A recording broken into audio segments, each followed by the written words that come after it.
Good evening, friends. Now I am at Kathmandu.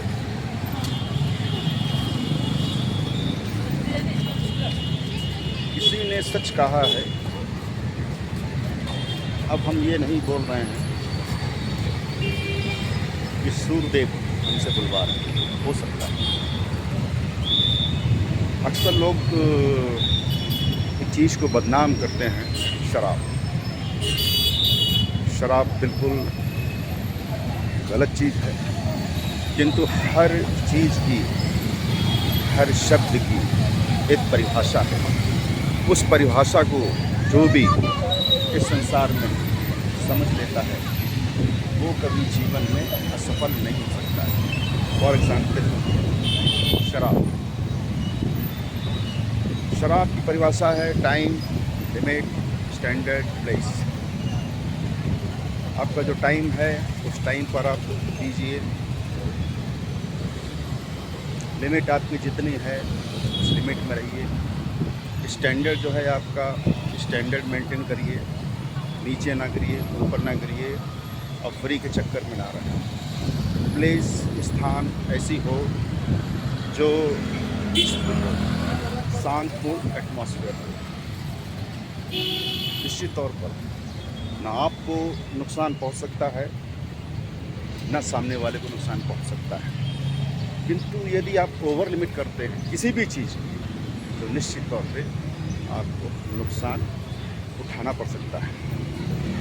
अब मैं एक बात और कहना चाहूँगा कि पिछली बार भी मैं काठमांडू आया था और डोकरा में एक विमान हादसा हुआ था। तब मैं पहुँच चुका था, उसके बाद हुआ था।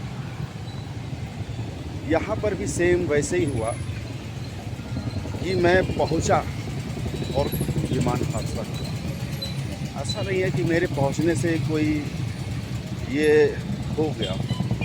बस मैं इसमें अपनी वाणी के द्वारा एक बात कहना चाहता हूँ। जब वीआईपीज़ लोग, पैसे वाले लोग अपने जीवन की सुरक्षा नहीं कर सकते हैं तो फिर सुरक्षा और रक्षा कौन करेगा? ये हो सकता है कि भविष्य में वीआईपीज़ लोग जब भी चलें तो वो पहले से ही एरोप्लेन हो, एसी ट्रेन हो, एसी बस हो, एसी कार हो, XYZ जितनी भी चीज़ें हैं, यानी वाहन जो होता है वो हनुमंत के नाम से है, यानी बजरंगबली के नाम से।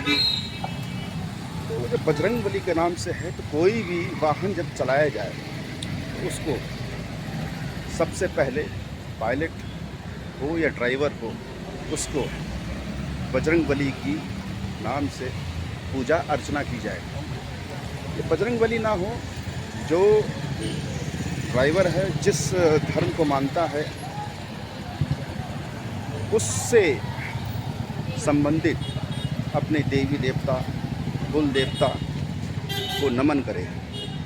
और नमन करने से पहले सबसे महत्वपूर्ण ये चीज़ है कि जो फ्लाइट हो या ट्रेन हो, बस हो या कोई भी वाहन हो, उसका चेकअप करना बहुत ज़रूरी है। इंसान ऊपर से नहा लेता है और सुंदर देखने का प्रयास करता है, इसका मतलब ये नहीं है कि वो बहुत सुंदर है, प्रभावशील व्यक्ति है, हष्ट-पुष्ट है और पूरी तरीके से ठीक है। इंसान को यदि स्वस्थ रहना है तो अंदर से उसको स्वस्थ होना बहुत ज़रूरी है। अंदर की जो मांसपेशियां हैं, जो नाड़ियां हैं, उनका स्वच्छ होना बहुत ज़रूरी है। ठीक उसी प्रकार से वाहन होता है, उसका हर 24 घंटे या 48 घंटे में चेकअप होना चाहिए कि इसमें किसी प्रकार की कोई कमी तो नहीं है। संसार में सबसे महत्वपूर्ण चीज़ अगर है तो वो है समय। समय को कोई नहीं खरीद सकता, जीवन को कोई नहीं बचा सकता, किंतु जीवन खत्म होने की प्रकाष्ठा ऐसी हो जिसमें सब सोचने के लिए मजबूर हो जाएं, तो निश्चित तौर पर हम ये नहीं कह सकते हैं उसके कर्म अच्छे हैं या खराब हैं। बात सिर्फ ये है, ये संसार में मनुष्य जाति हो या जीव जंतु हो या कोई भी, जिसने जैसे कर्म किए हैं उसको उसी हिसाब से मृत्यु मिलती है।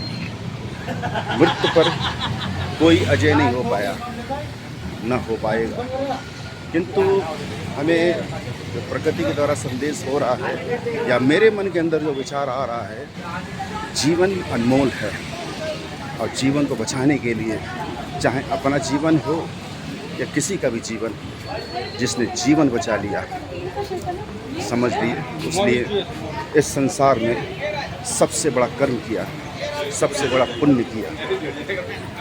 इसी के साथ हम अपनी वाणी को विराम देना चाहेंगे। और काठमांडू में ये बात हमने सिर्फ इसलिए कही है, अगली बार जब मैं काठमांडू आऊँ तो कोई विमान हादसा ना हो। टेम्पल्स यहाँ पर बहुत हैं। पिछली बार मैं पशुपति टेम्पल पर गया था और मैंने अपने लिए कुछ नहीं मांगा था, सिर्फ यही बोला था कि भूकंप से किसी तरीके से नेपाल की धरती को बचाया जाए। किंतु मुझे आभास हुआ भूकंप आने का मतलब सिग्नल्स, संकेत देना है कि आप अपनी कार्यशैली में और कर्मों में सुधार करें। यदि आप धन के पीछे भाग रहे हैं, लोभ के पीछे भाग रहे हैं या किसी का शोषण कर रहे हैं, तो कोई भी देश हो, बात काठमांडू की नहीं है, विश्व में कोई भी देश हो, वो तरक्की तो कर सकता है, सुख तो प्राप्त कर सकता है, किंतु अपनी आयु को नहीं बढ़ा सकता है। और आयु की गणना निरंतर हज़ारों वर्षों से नहीं, लाखों वर्षों से उसके कर्मों के अनुसार होती है। और पूर्व जन्म का कैलकुलेशन भी होता है, क्योंकि कोई भी कैलकुलेटर बनता है तो उससे पहले पूर्व की गणनाएं होती हैं। ये पूरी पृथ्वी, पूरा ब्रह्मांड अगर चल रहा है तो गणित के आधार पर चल रहा है, गणना के आधार पर चल रहा है।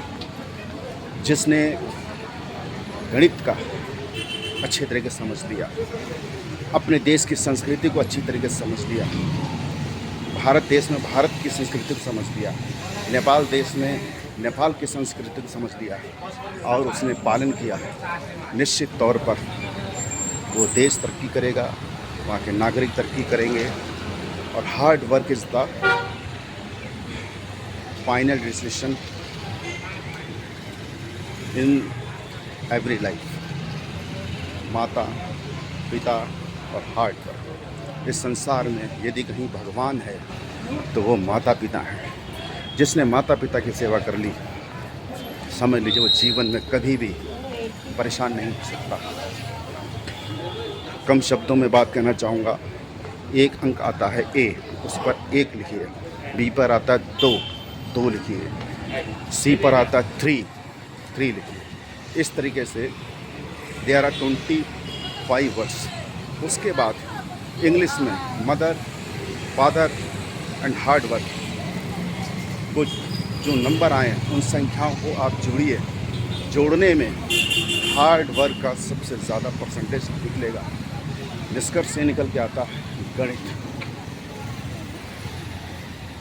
100% कोई भी आप काम कर रहे हैं और कैलकुलेशन करते हैं तो वो रिज़ल्ट निकल के आएगा और उसको 3, 6, 9 से भाग करें। यदि रिज़ल्ट 1 आता है तो इसका मतलब आपको अकेले संघर्ष करना है। यदि 2 आता है तो समझ लीजिए आपको कोई पार्टनर ऐसा मिलेगा जो आपका सहयोग करेगा।